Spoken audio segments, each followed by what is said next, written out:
शुक्रिया मोहतरम चेयरमैन साहब, आपने मुझे बोलने का मौका दिया।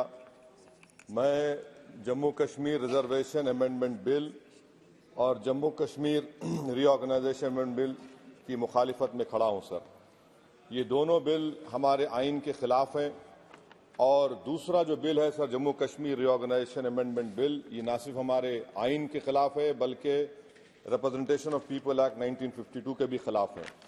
सर यहाँ पर क्योंकि वक्त बहुत कम है, मैं इस कम वक्त में इस ऐवान के सामने इस बात को रखना जरूरी समझता हूँ कि जिसमें कहा गया कि डिस्प्लेस पर्सन का जो डेफिनेशन दिया गया है, इसमें मैं हुकूमत से जानना चाहता हूँ कि क्या ये बात सच नहीं है कि 1989 में कारण में, करना में, पूंछ में, रजौरी में जब फौज हमारी वहां पर गई थी तो 28 गांव के लोग हमारी वतन अजीज की सरजमीन छोड़कर पड़ोसी मुल्क में चले गए और आज तक 2001 का सेंसस, 2011 का सेंसस ये कहता है कि अनइनहैबिटेटेड गांव है। क्यों नहीं हम उनके लिए प्रोविजन रख रहे हैं?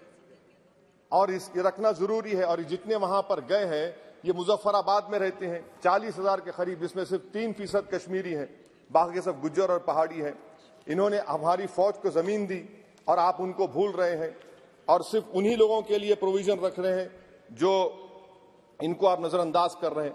दूसरी बात यह है सर कि आप नॉमिनेशन करेंगे, नामजद करेंगे। कौन नामजद करेगा? एक अवाम की मुंतखब-शुदा हुकूमत की सिफारिश पर एलजी नॉमिनेट करेगा, नामजद करेगा, या फिर दिल्ली से नामजद करेंगे? तो आप यहां से कंट्रोल कर रहे हैं। ये तो आइन के खिलाफ है। आप तो जमहूरियत को सबवर्ट कर रहे हैं। अवाम का जो मैंडेट है, फैसला सबवर्ट करने की कोशिश कर रहे हैं।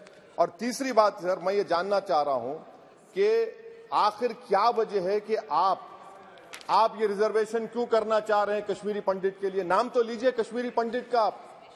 और अगर आप ये करना चाह रहे हैं तो बताइए सिक्योरिटी थ्रेट कश्मीर में है या नहीं है? आप कहते हैं कि कोई सिक्योरिटी थ्रेट नहीं है। जब सिक्योरिटी थ्रेट नहीं है तो फिर आप नॉमिनेशन क्यों करना चाह रहे हैं? आखिर क्यों आप 370 निकालने के बाद वहां पर हर महीना पाकिस्तान से दहशतगर्द आकर श्रीनगर में गोली मारते हैं, राजौरी में मारते हैं, हर महीना 5-5 लोग मरते हैं, कैप्टन मरता है, हवलदार मरता है, लेफ्टिनेंट कर्नल मरता है, तो आपका कौन सा नॉर्मलसी रेस्टोर किया? कुछ रेस्टोर नहीं किया आप। लोग, हमारे सिपाही मर रहे हैं मगर आप बाजा बजा रहे हैं कि अमन हमने कायम कर दिया 370 को निकालकर। सर जम्मू के डोगरा लोगों का बहुत बड़ा नुकसान आपने कर दिया। 112 राइस मिल थे, अब सिर्फ 6 राइस मिल बचे हुए हैं। बताइए आपने कौन सा बड़ा तीर मार दिया 370 निकालकर? पूरा पंजाब से लोग आकर जम्मू को टेक ओवर कर रहे हैं। वहां का पॉलिटिकल इक्विलिब्रियम आपने डिस्टर्ब करके रख दिया।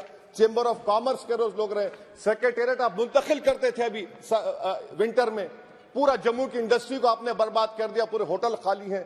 तो और आखिरी बात सर, मैं हुकूमत से जानना चाह रहा हूं कि एक आपके इंडस्ट्रियल एस्टेट में एक कमरा आपने बनाया है क्या? बताइए भाई। अंबानी साहब है, अदानी साहब है, टाटा साहब है, सब है, आपने एक कमरा नहीं बनाया वहां पर।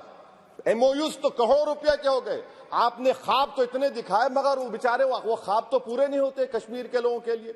जम्मू में करके दिखाइए, श्रीनगर तो दूर की बात है सर। और आखिर में मैं हुकूमत से जानना चाहता हूं कि इलेक्शन कब करवाएंगे? 24 का इलेक्शन तो आप करवा लेंगे। आपने जेरीमैंडरिंग करके आपने कॉन्स्टिट्यूंसीज बना दिए वहां पर, मगर अब भी आपको डर हो रहा है। आप जम्मू में नहीं जीत पाएंगे, बता रहा हूं आपको। वैली तो दूर की बात है, वैली तो मुझे यकीन है कि नेशनल कॉन्फ्रेंस और सब लोग निकाल लेंगे। जम्मू भी लूज करेंगे आप। अरे हाँ, आपकी हमारी डील नहीं हुई है, बोल देंगे डील हो गई। हमारा हाल तो लैला का हो चुका है।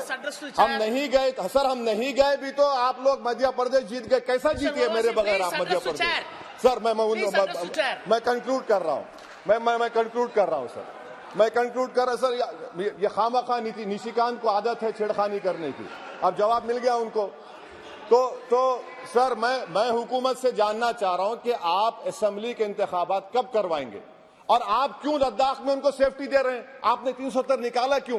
लद्दाख का इलेक्शन तो आप हार चुके हैं वहां पर लोकल बॉडी का। तो फौरन आप इंतखाबात करवाइए ताकि वहां पर जमहूरियत बहाल हो सके। कब तक दिल्ली से हुकूमत करेंगे? इसीलिए मैं दोनों बिल की मुखालिफत करता हूं। शुक्रिया sir. Thank you. Jabir Singh grill, mister धन्यवाद चेयरमैन साहब।